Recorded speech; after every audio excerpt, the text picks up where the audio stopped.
Bismillahirrahmanirrahim. Assalamualaikum warahmatullahi wabarakatuh. Alhamdulillahi rabbil alamin. Alhamdulillahilladzi jama'ana fi hadzal makan mubarak li ta'lim wa ta'allum. Alhamdulillahilladzi anzala sakinatan wa rahmatan fi qulubil mu'minin liyazdadu imana ma'a imanihim. Asyhadu an la ilaha illallah wahdahu la syarika lah wa asyhadu anna Muhammadan abduhu wa rasuluhu la nabiyya wa la rasula ba'da. Nawaitu ta'alluma wa ta'lim wa tadhakkura wa tazkir wa naf'a wal intifa'a wal ifadata wal istifadah wa hatha ala tamasuki bi kitabillahi wa sunnati rasulihi wa btigha'a wajhillahil karim wa mardatihi wa qurbihi wa thawabihi. Rabbi syrah li sadri wa yassir li amri wa hlul 'uqdatam min lisani yafqahu qawli. Allahumma faqihna fid din wa 'allimna ta'wil. Allahumma kama farahtana fi hadhihi dunya fa farahna fil akhirah. Allahumma hdina wa saddadna bi rahmatika ya arhamar rahimin. Alhamdulillah, Bapak Ibu sekalian yang dimuliakan oleh Allah Subhanahu wa taala. Alhamdulillah, atas limpahan nikmat Allah taala kita dikumpulkan oleh Allah untuk melanjutkan kembali kajian kitab Ayyuhal Walad bi musannifi al-Hujjatul Islam al-Imam Al-Ghazali rahimallahu taala. Nafa'allahu lana wa lakum bi 'ulumihi bi rahmatika ya arhamar rahimin. Alhamdulillah, jika tidak ada nikmat Allah tentu kita tidak bisa hadir dalam majelis ilmu, dalam majelis thalabul ilm, karena majelis ilmu itu yang disebutkan dalam hadis Nabi SAW, idza marartum riyadul jannah farta'u. Jadi ketika Nabi SAW berpesan kepada para sahabat Nabi SAW, idza marartum riyadul jannah farta'u. Apa yang dimaksud riyadul jannah? Wakila ashabihi, Nabi SAW, para sahabat Nabi SAW bertanya, ya Rasulullah, mal makna riyadul jannah? Apa makna riyadul jannah? Taman-taman surga itu apa? Maka Nabi SAW menjawab, riyadul jannah yang dimaksud taman-taman surga ini tidak sembarang majelis ilmu, tidak sembarang majelis ilmu, tapi majelis khassah, majelis khusus, ya. Majalisul halal wal haram, majalisul fahmi, majalisul fiqih, itu yang dimaksud riyadul jannah. Jadi bukan majelis sembarangan. Riyadul jannah itu adalah majalisul halal wal haram. Maknanya apa? Jamaah sekalian rahmatillah Allah, ini bedanya tugas penceramah, dai, mubalik dengan ulama, itu bedanya di situ. Jadi penceramah, dai, mubalik dengan ulama itu beda, tidak sama. Masing-masing punya tugas sendiri-sendiri. Ya, penceramah, dai, mubalik itu tugasnya hanya basyira wa nadhira, memberikan kabar gembira, mengajak orang untuk taat, ya, wa nadhira, mencegah orang untuk maksiat secara umum. Penceramah, dai, mubalik itu tugasnya begitu.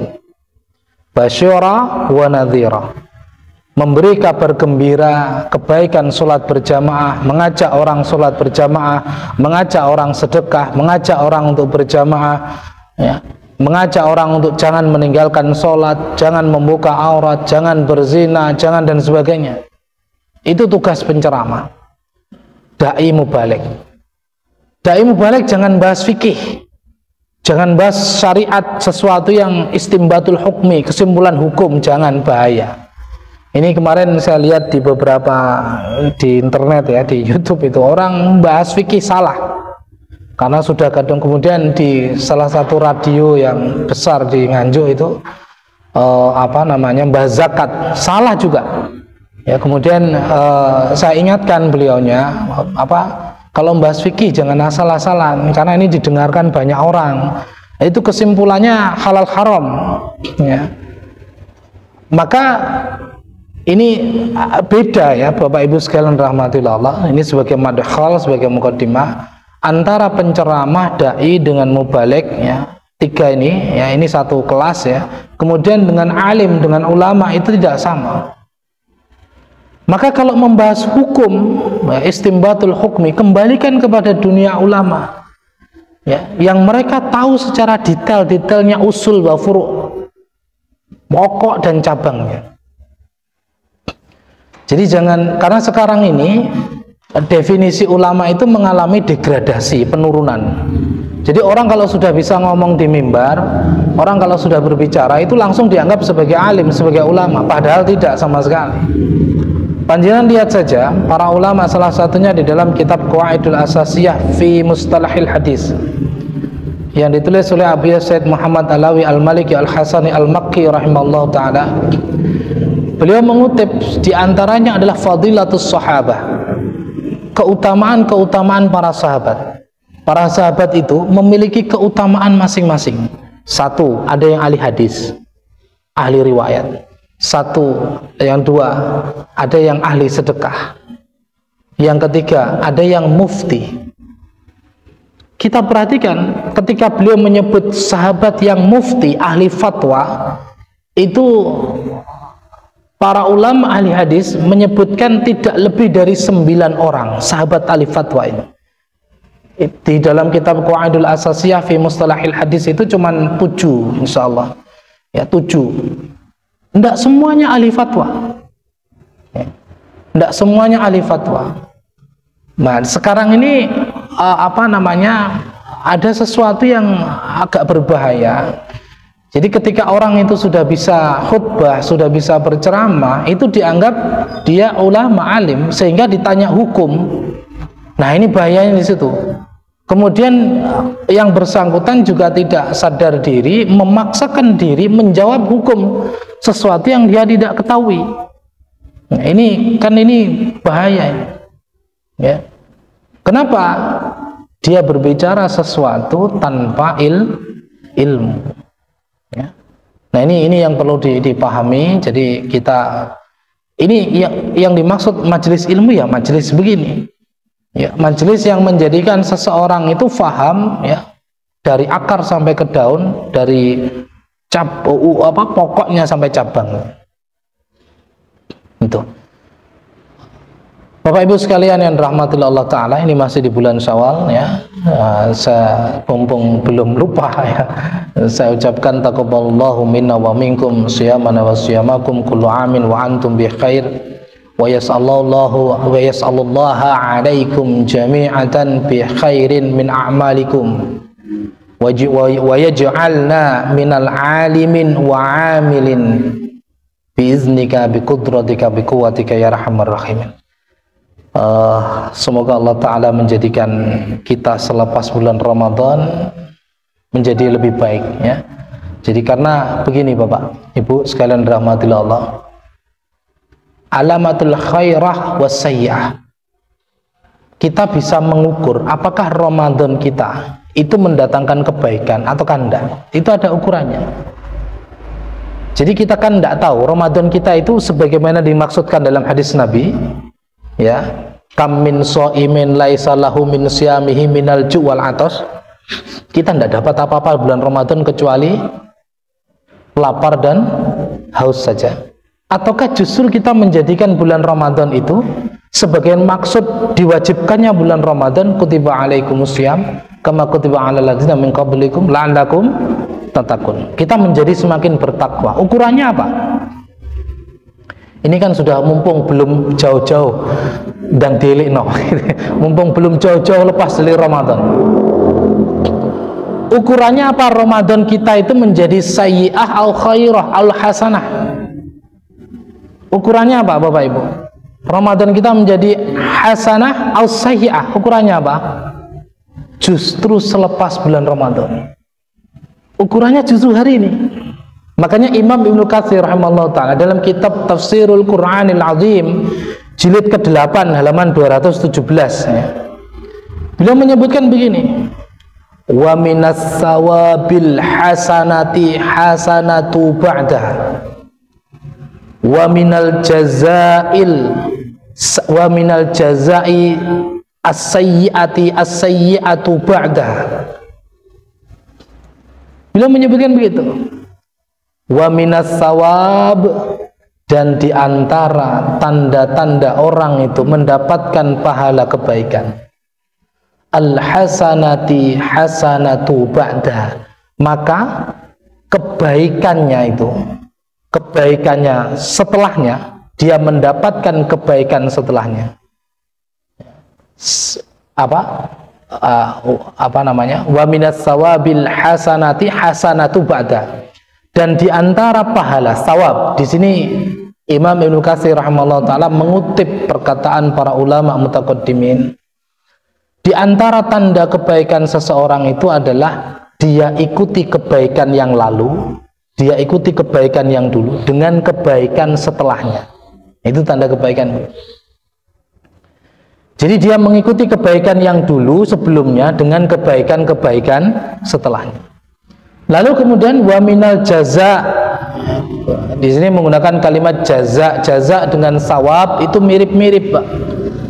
Ya, as-sawab itu pahala kebaikan, jaza itu balasan. Balasan itu lebih umum, bisa kebaikan, bisa keburukan. Wa minal jaza'is sayyi'ati sayyi'atu ba'daha. Dan di antara orang itu mendapatkan kejelekan, balasan keburukan, dia mengikuti keburukan yang lalu dengan keburukan setelahnya. Artinya apa? Bapak Ibu sekalian rahmatillah Allah, kita itu bisa mengukur apakah Ramadan kita berhasil menjadikan kita orang yang bertakwa ataukah justru sebaliknya. Ukurannya apa?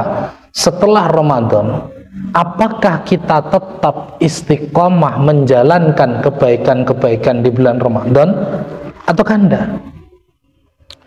Tilawah kita tetap jalan enggak? Jamaahnya tetap jalan enggak?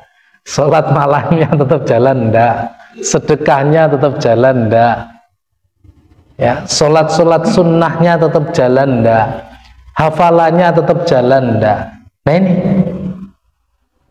itu kalau itu tetap jalan setelah Ramadan dan kita melakukannya karena ringan, karena seneng, terbiasa selama 30 hari kemarin kita puasa Ramadan, maka kita mendapatkan kebaikan.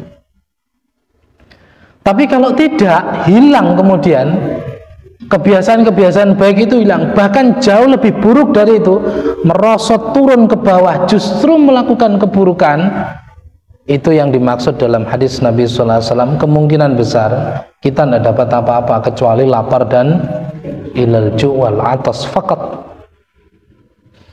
Ukurannya di situ. Ya. Ukurannya di situ. Kita lihat berapa banyak kaum muslimin hari ini yang sebagaimana disampaikan Nabi SAW, kam min shaimin laisa lahu min siyamihi ilal ju' wal atas. Apa? Hilang, tak berbekas semua kebaikannya selepas bulan Ramadan. Sebelum bulan Ramadan tidak pernah ke masjid, pas Ramadan ke masjid, itu pun tarawih saja, dan wajib malah gak. Kebalik-kebalik ini. Ini kan kebalik-kebalik. Ya, saya amati ada teman-teman, ya ndak, alhamdulillah saya gelem traweh. Cuman kan terus kemudian gak, lo repot. Yang wajib malah gak, yang sunnah dilakukan. Ini kan susah ini. Ya, salah prioritas. Lalu kemudian setelah bulan Ramadan hilang lagi. Nah, ini yang apa namanya? Tanda-tanda yang bisa kita lihat pada diri kita masing-masing. Apakah kita mendapatkan kebaikan ataukah justru sebaliknya kita mendapatkan keburukan dari Allah Subhanahu wa taala. Insyaallah itu sebagai muqaddimah awal ya, apa yang bisa kita sampaikan. Kita masuk pada pembahasan di dalam kitab Ayyuhal Walad, sampai pada kalimat yang pembagian summa innaka sa'altani 'anil ubudiyah niku nggih. Ya, itu ya. Tentang makna ubudiyah. Wahia, dan hiya ini kembali kepada ubudiyah, salah satu asya. Ubudiyah itu ada 3 hal. Yang pertama, ahaduha muhafadzatu amri syar'i.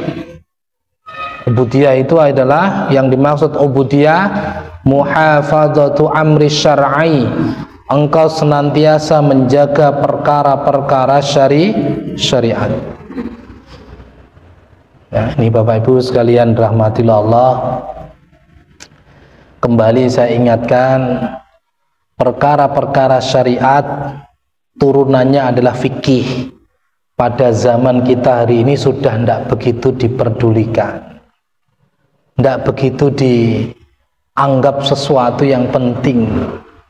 Padahal Bapak Ibu sekalian rahmatillah Allah, seluruh aktivitas kita itu terikat dengan hukum-hukum syariat, hukum-hukum fikih.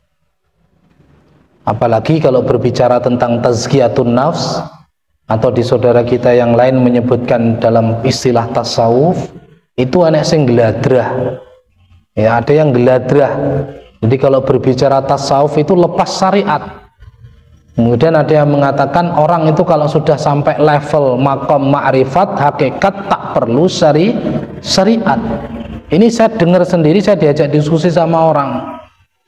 Jadi kita yang sholat ini, itu kata mereka, ini yang tasawuf yang dolal ya, dollu wa adollu, sesat dan menyesatkan.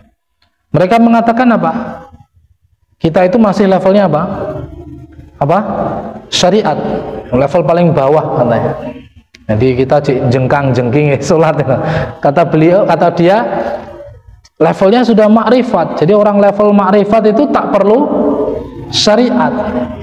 Ini dolun wa adollu, dia sesat dan menyesatkan yang lainnya. Salah memahami kalam teks ulama. Maksudnya begini, memang ada akwal, pernyataan para ulama ahli tasawuf atau ahli tazkiyatun nafs. Itu memang mengatakan begini, kami itu sudah tak butuh syariat. Maksudnya begini, kami itu sudah tidak wajib melaksanakan syariat. Itu ada memang kalimat itu. Jadi kami itu tidak wajib melaksanakan syariat. Maknanya apa? Maknanya itu bukan mereka tidak melakukan, enggak.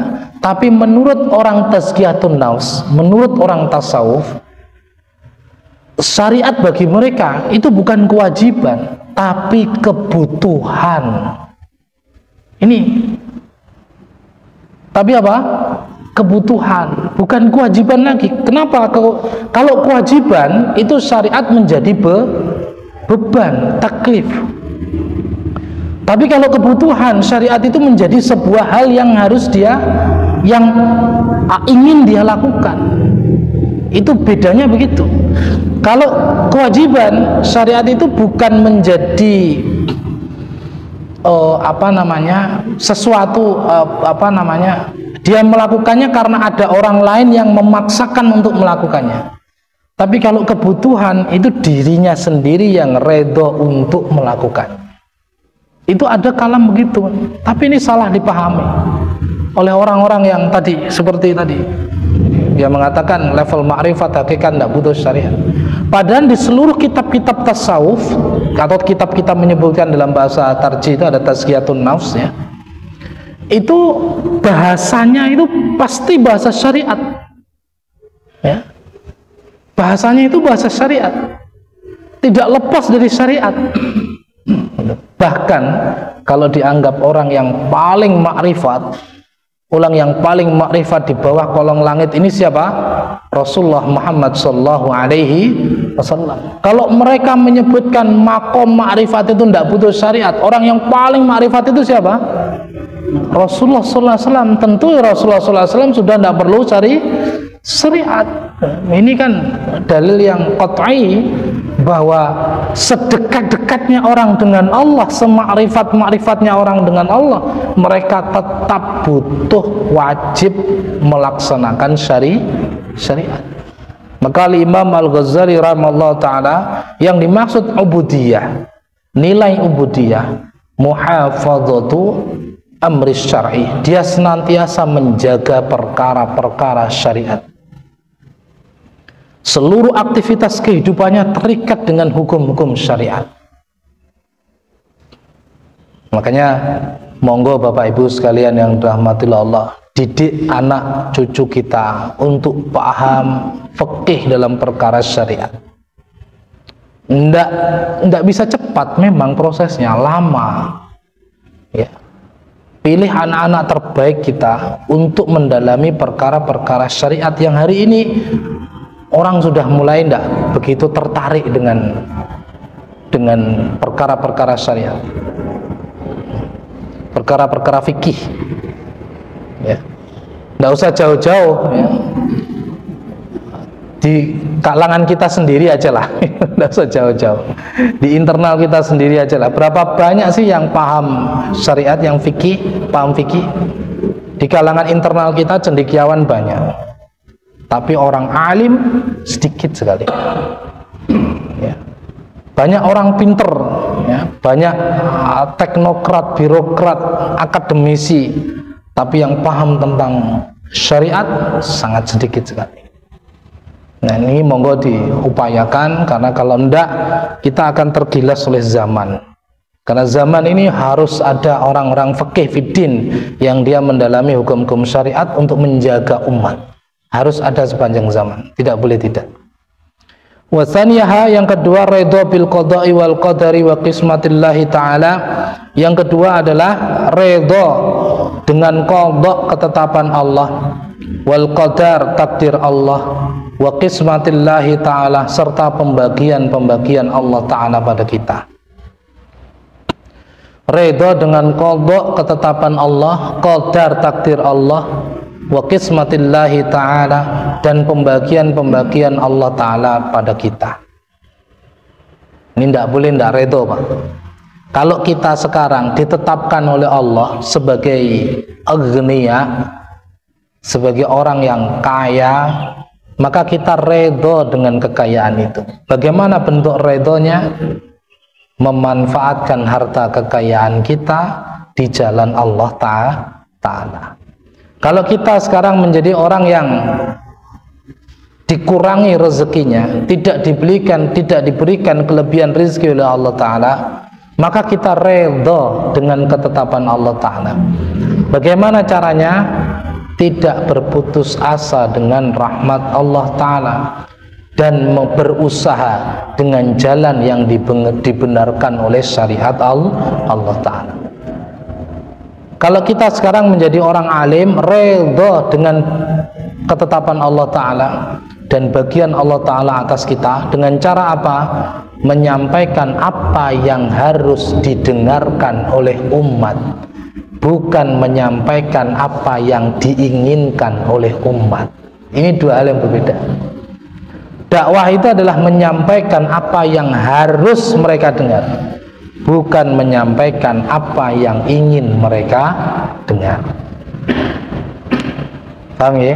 Kalau kita sekarang kemudian belum diberikan kepahaman oleh Allah Ta'ala, dijadikan oleh Allah Ta'ala sebagai orang yang awam, maka diantara ridhonya adalah kita sadar diri, tahu diri apa yang harus kita lakukan. Diantaranya adalah terus belajar. Nah, itu namanya ridho dengan qada, takdir, dan pembagian Allah Ta'ala. Nanti kalau bahasan qada qadar panjang ya, ini tidak membahas itu. Wasalisuha tarku ridho nafsaka fi talabi ridhallahi ta'ala. Nah, ini yang ketiga, tarku ridho nafsak fi talabi ridhallahi ta'ala. Ini yang sulit ini, Pak.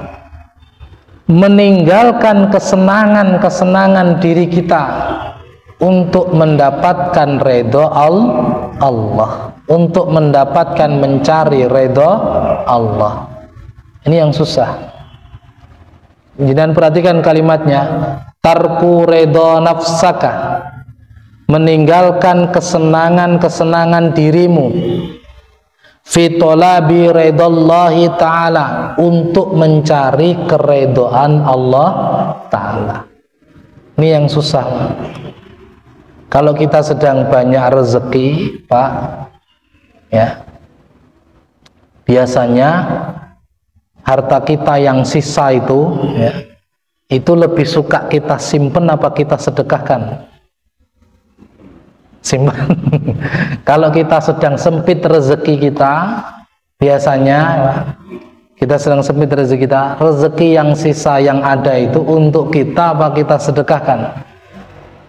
Kalau kita sedang sakit, biasanya kita itu senang sholat berjamaah di rumah atau di masjid. Kalau kita sedang belajar, kita itu senang yang instan apa senang yang waktunya lama? Mie instan aja nggak bisa dimasak secara instan. Lah kalau orang belajar pengen instan, kemudian dia alim, la asralahu, nggak ada jalur asal usulnya itu. Jadi kalau mau jadi orang alim itu nggak bisa makan dengan cara mie instan saja, nggak bisa dimasak secara instan kan? Nggak bisa. Tetap harus ada proses. Kalau mau jadi alim, jadi orang yang fikih fiddin, maka nggak bisa dengan cara instan, tidak bisa. Waktunya lama, puluhan tahun waktunya. Nah, persoalannya begini, hawa nafsu kita, muyul, kecenderungan kita, an-nafs ya, fi qalbi, dalam qalbu kita itu cenderung mengajak kepada kepentingan dan kesenangan pribadi. Itu masalahnya di situ.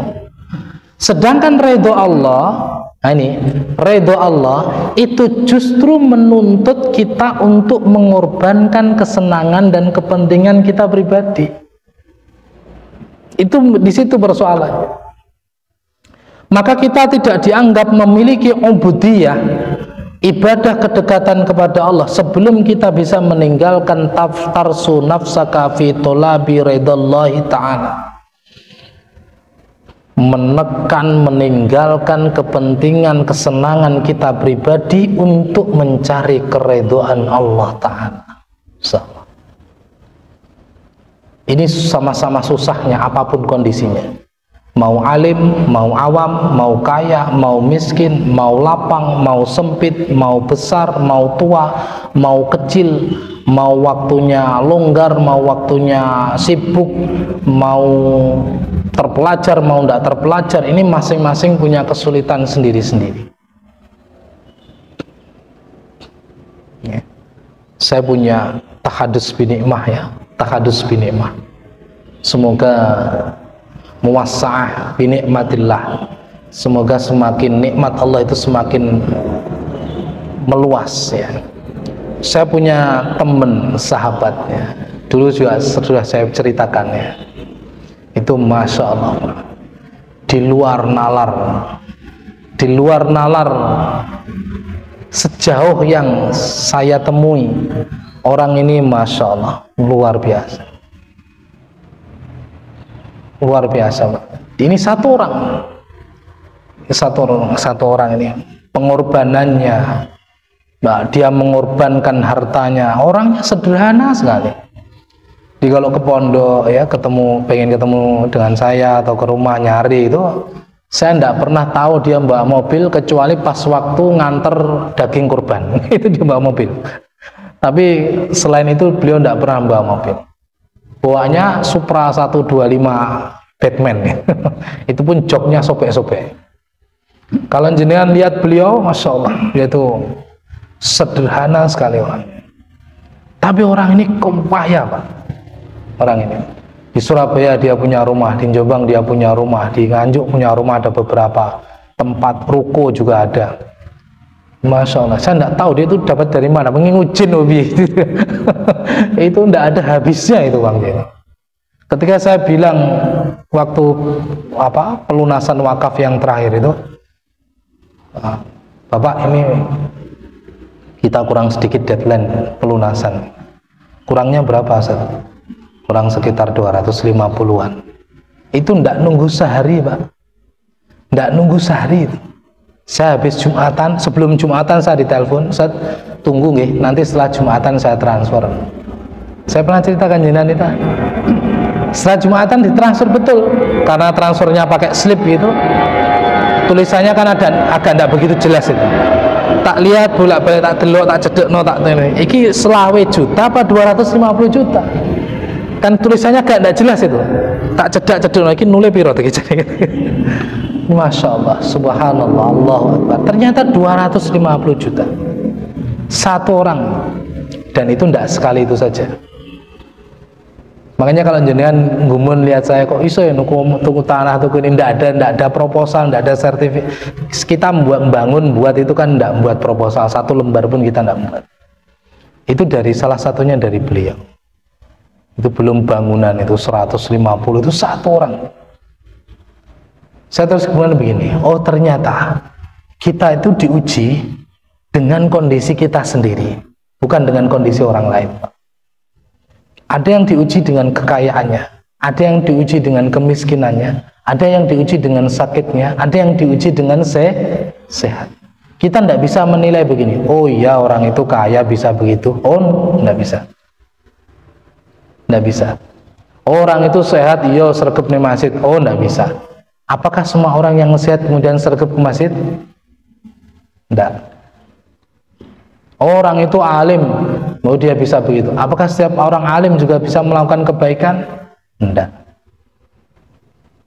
Oh, karena saya itu begini, karena saya itu miskin, karena saya itu, kadang kan orang begini, nyapo nih masjid barang nyapo ngaji, golek pangan dulu angel, mau ngaji, kan begitu kan?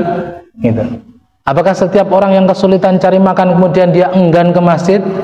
Tidak. Ternyata apa Bapak Ibu sekalian rahmatillah? Kita itu diuji dengan apa yang ada pada diri kita sendiri. Itu.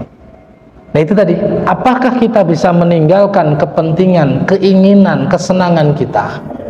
Kita kalahkan untuk mencari ridha Allah, apapun kondisi kita, ataukah enggak? Itu persoalannya di situ. Itu persoalannya di situ. Jadi tidak ada alasan bagi kita untuk melakukan kemaksiatan atau meninggalkan ketaatan dengan kondisi yang Allah tetapkan pada kita, itu tidak ada alasan. Misalkan begini, saya tidak jamaah sibuk, oh tidak ada alasan. Nyampo gak jamaah dodolan, misalnya gitu. Nyampo aja nyambut gawe, oh tidak ada alasan. Karena tidak semua orang yang nganggur, yang tidak ada pekerjaan juga ke masjid. Tidak ada. Bisa dipahami ya maksudnya. Nah, wasa'altani anit tawakkuli. Kemudian Imam Ghazali ditanya oleh muridnya, wasa'altani anit tawakkul. Saya tadi kaget, ini kan santri pondok ini, rumahnya PP Legi. Jenengan ada yang kenal enggak? Saya tanya, rumahmu nduk omamu kok ning kene? Ndi omahmu PP Legi ya. PP Legi ki ndi saya juga enggak tahu. Mbok biyen nyapa kok iso saya juga enggak tahu dia ke sana. Saya enggak tahu ini rumahnya mana sebetulnya. Saya tiba-tiba tadi nyalami loh, kaget saya. Antum rumahnya di PP Legi. PP Legi itu dari berapa kilo enggak tahu. Pirang menit? 5 menit. 5 menitan gitu. Dalam? Oh, tetangga desa. Ya, semoga Allah Ta'ala memberikan kebaikan kepada antum. Ya, insyaallah. Saya tidak tahu rumahnya. Alhamdulillah. Kemudian Imam Ghazali rahimahullah ta'ala ditanya oleh muridnya, wasa'altani anit tawakkul, engkau bertanya kepadaku tentang tawakal. Wa huwa tawakkal itu apa? Antastahkim i'tiqadaka billahi ta'ala fima wa'ada. Fima wa'ad. Tawakal itu apa? Antastahkim i'tiqadaka, engkau memperkuat, mengikat erat i'tiqad. I'tiqad itu keyakinan. Engkau mengikat kuat keyakinanmu billahi ta'ala, keyakinanmu terhadap Allah Ta'ala, fima wa'ada, dengan apa yang telah Allah janjikan. Engkau yakin seyakin-yakinnya dengan semua janji-janji Allah Ta'ala. Efek yakin ini apa? Dia tidak mengambil tindakan kecuali sesuai dengan apa yang Allah syariatkan. Ketika Allah mengatakan begini, in tansurullaha yansurkum wa yusabbit aqdamakum. In tansurullah, jika kamu menolong agama Allah, yansurkumullah, maka Allah akan menolong kalian. Tidak hanya itu, tidak akan memberi wa yusabbit aqdamakum, Allah meneguhkan, menguatkan posisi kalian. Maka dalam konteks dakwah, perjuangan dalam jamaah misalkan, tidak boleh tujuan menghalalkan segala cara, itu tidak boleh. Paham ya maksudnya ya? Tidak boleh tujuan menghalalkan segala cara, itu tidak boleh. Lalu kemudian mengatakan begini, oke, kalau dalam dakwah, dalam dunia pendidikan misalkan, dunia pesantren misalkan, ini yang lagi viral apa, yang lagi ngetren apa, oh tahfidz, oke kita buka tahfidz biar biar santrinya banyak, biar apa namanya, yang masuk ke pondok banyak. Oh, nggak bisa, nggak bisa begitu. Ini salah tujuan. Salah tujuan. Teman-teman di Nganjuk itu SMA Muhammadiyah itu mau dijadikan Muhammadiyah boarding school. Saya ditawari untuk ikut nimbrung merancang pesantrennya. Lalu saya tanya, tujuannya apa? Agar murid-muridnya banyak. Saya tidak mau. Kalau tujuannya agar muridnya banyak, saya tidak mau. Mau. Kenapa? Karena ini salah di awal ini. Jadi dalam konteks dakwah, tujuannya itu apa? Apa Pak? Islahul ummah lil fahmil islamiyah, menyelesaikan persoalan umat dengan pemahaman Islam, menguatkan akidah, menguatkan syariah, itu tujuannya begitu. Jadi tahfizul Quran itu bukan tujuan, tapi sarana untuk memahami dalil-dalil syariat, bukan tujuan. Makanya dalam hadis-hadis Nabi Sallallahu Alaihi Wasallam, 3 golongan orang yang akan masuk neraka pertama kali itu siapa? Mukri, qari'ul Quran, muhafidzatul Quran, penghafal Al-Quran, pembaca Al-Quran, mujahid, orang yang berjuang di jalan Allah, orang yang berinfak, bersedekah di jalan Allah. Ini yang pertama dihisab, yang pertama kali dimasukkan neraka oleh Allah Ta'ala. Dia mengatakan, kenapa kamu membaca Al-Quran, menghafal Al-Quran? Untuk menjaga Allah. Kadzabta, kata Allah, kamu berdusta. Kamu menghafal Al-Quran, membaca Al-Quran agar dinilai oleh manusia, diwah oleh manusia, dianggap hafalannya banyak. Niatnya salah, bukan karena Allah. Kenapa kamu berjuang, berjihad di jalan Allah? Agar aku mendapatkan syahid, agar mendapatkan ridha Allah. Kadzabta, kamu berdusta. Kamu berjuang, berjihad di jalan Allah agar dianggap sebagai pemberani, dianggap sebagai pahlawan.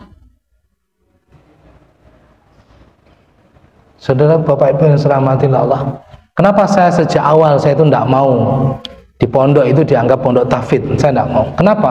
Karena pondok tahfidz sudah banyak. Biarlah itu digarap oleh teman-teman. Kita fokus takhusus pada ilmu alat dan kitab-kitab turas para ulama. Jamaah sekalian rahmatillah Allah, Bapak Ibu sekalian rahmatillah Allah. Keyakinan kita itu tidak bisa menghalalkan segala cara. Ya. Jangan kemudian kita melakukan kebaikan, caranya salah. Itu yang repot, ya. Misalkan bangun masjid, misalkan begitu ya, karena kebelet, ya, karena terburu-buru sehingga mengambil langkah-langkah yang diharamkan oleh Allah. Itu jangan. Itu artinya kita tidak yakin dengan janji Allah. Kita tidak yakin dengan janji Allah. Sabar dalam ini, yakin dengan janji Allah itu butuh kesabaran. Ta'taqidu anna ma qaddara laka yasilu ilaika la mahallata. Ta'taqidu, kamu yakin, kamu percaya, yakin, anna ma qaddara laka, sesuatu yang telah ditakdirkan kepadamu, sayasilu ilaik, akan sampai kepadamu. La mahallata, gak akan bleset, tidak akan bleset. Wa in ijtahada kullu man fil alam, meskipun seluruh manusia di bumi ini berusaha ala sorfihi angka, untuk memalingkan darimu. Kalau Allah sudah menetapkan kita bisa, tidak akan meleset meskipun banyak penghalang. Meskipun banyak yang merintangi, meskipun kullu man fil alam, seluruh manusia di bumi ini